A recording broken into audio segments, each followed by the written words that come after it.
வெண்ணிலாவே ஆசை தீரவே பேசலாம் முதல் நாளிரவு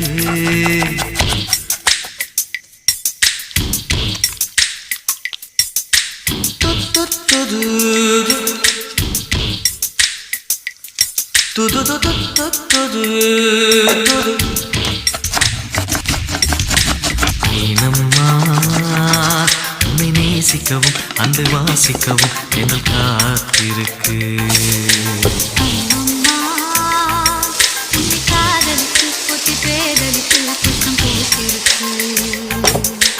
உன்னை தொட்ட பெண்கள் வந்து என்னை தொட்டு என்னென்னவோ சங்கதிகள் சொல்லிவிட்டு போக